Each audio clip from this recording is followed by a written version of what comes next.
Hi there, I'm Joey. I'm Jacob. And we are watching Star Trek for the first time. I don't know why that just happened. Okay, last time on Star Trek, I guess I'm just really excited because we watched a really good season 3 episode. We did, and we don't say that often. Yeah. Let's hope for more. As we watch today's episode, did you like that transition?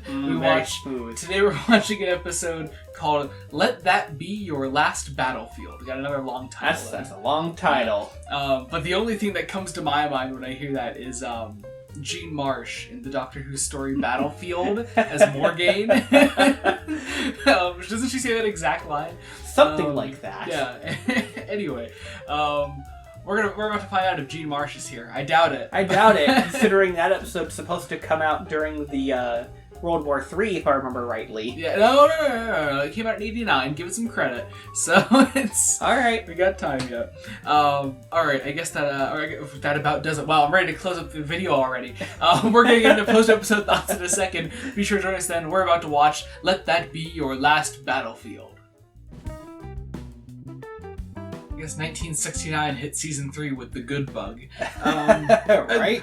We're only 2 episodes into 1969, so I'm not getting my hopes up or anything. But also, we only have 9 episodes left. We're in the single digits of Star Trek TOS episodes now. I know. It's crazy. Beyond that point. Yeah. Well, beyond that point, this is a great episode. Yeah. Like a really great episode starring Frank motherfucking Gorshin, the Riddler himself.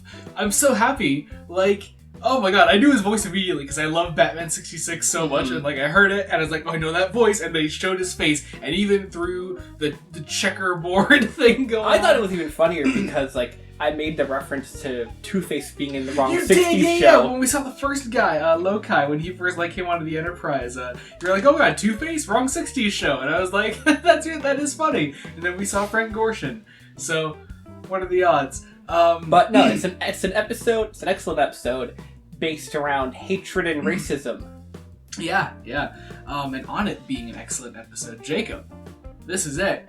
It's the final episode that shows up on any of our top 10 Star Trek TOS episodes. And we've just had great transitions between topics today. Right? Yeah. Go us. But no, seriously. Yeah. This is the last one. It appears at number 9 on the Den of Geek 2021 list. So yeah, it's not a bad pick. It's a very good pick. Yeah, and to be low on the list, that's fine. To be lower on the list, it's a good slot. Yeah. Just a great episode. It really is. Some really strong, effective moments. Aside from just Frank Gorshin being the phenomenal performer that he is. Right. It actually starts off with this really interesting note that they see this like ship go through space. It's one of their shuttles. It's one of the lunchbox ships, yeah. And it lands there. It has, the Two-Face looking guy on the inside. And we learn his name is Lokai, only after his opponent Beale arrives on the Enterprise. Who is the opposite half coloration. Yeah. Beale's is black on the right side and white on the left. And Lokai's is the opposite.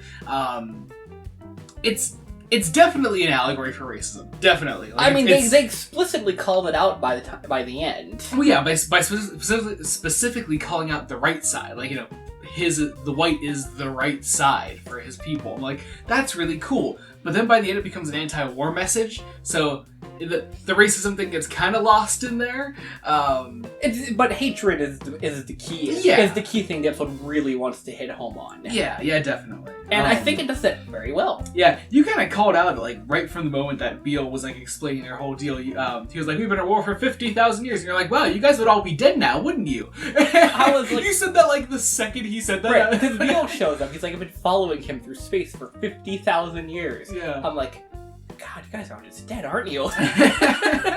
which is the big hit at the end. It's at the end of the episode comes up. They arrive on the planet where Beale is supposed to take Lokai, and they take him there, and everybody's dead. They just fucking dead. It was like they took the idea of mutually assured destruction, but was like, no, I'll win. Yeah. It's really, really interesting. I thought I wasn't sure if it would be they're all dead, or if it was going to be like the people they recognized as themselves were dead. No, they're all just gone. The way that Leonard Nimoy delivers those lines, where he's like, there are just no life forms. Several unburied corpses is one of the lines he says. Yeah. Like, oh my god, just... He's like, there's several large city structures, transportation where just nothing's being transported. Yeah. Just, oh my god, horrifying visuals. If only we could see it, but also maybe just the lines make it I think it effective. makes it more visceral somehow. Yeah, just that the you can imagine raw it. description of a dead planet. Yeah, and with then, like, unburied corpses littering presumably the whole of the surface. yeah, and then like Lokai and Beale, they both like run out of the bridge. They go down to the planet's surface. Properly to As they're running through the halls of the Enterprise, they're imagining what this must look like. They're imagining this war and horror and destruction in their minds, and what they've caused, pretty much. It's really beautiful stuff. It really, really is. And like, there's not even a resolution. There is there's no ending to that conflict. Is the point of the episode. They both go to the planet below, and they just kind of leave them there because they leave them to their own devices. There's nothing more they can do. They're the only two survivors of this horrible, bloody war. They made their bed. They're laying in it. Yeah, it's really, really good. Really, really effective. Speaking of actually really effective scenes, I neglected to mention it.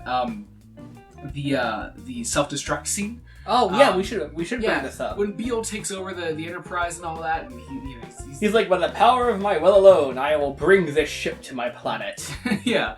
And Kirk is like, well, sure, but may I instead offer death? He puts in like this self-destruct code into the Enterprise that has it works like nuclear keys, you know. Like he's like, I need to give it the code. Spock needs to give the code. And we're like, oh my god, who's the next one? I hope it's McCoy. It's fucking Scotty. Who gave Scotty the nuke codes? I mean, we both agree it makes sense. Yeah, given his ship position. Rank-wise, yeah, it literally makes sense. But come on, this is Scotty. This is like, you can't give Scotty nuke codes. That's why he's third. That's why he's the third one. The third one is like, are you really sure? That's why they gave it to Scotty. But no, like, seriously though, it's a great scene where we weren't sure if it was real. It's the Corbomite maneuver, but real. Right. Yeah. and it's real because we see it after he says disarm. Like, don't do it. Everyone breathes a sigh of heavy relief. Yeah, and like how close the countdown gets, you see even like the concern on Spock's face. He's like, "Is this really happening?" You know, and yeah, just like it's a really, really. Because what was the line? Like any command given from 5 to 0, I wouldn't. Oh yeah. If we get like, because it's a 30-second countdown. If it gets from like anywhere from 5 to 0, you literally can't stop it at that point. Gets to 6, bails like, fine, I get it. Yeah.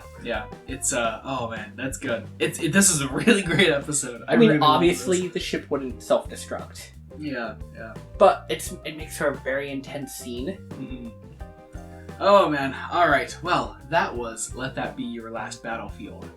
That was amazing. I don't know. I'm surprised. I'm very surprised, but very hopeful for the future, I guess. Right? I mean, with only 9 episodes, there can't be that many duds, right? Please don't let What if they're all be duds, though? They could all be duds. This is the final one that we know is in, like, someone's top 10, so, like... That is true. Yeah. Anyway, I guess that about does it. Thank you all so much for watching. Be sure to join us next week when we continue Star Trek: The Original Series. Until next time, this has been Joey Morgan. I'm Jacob. Goodbye.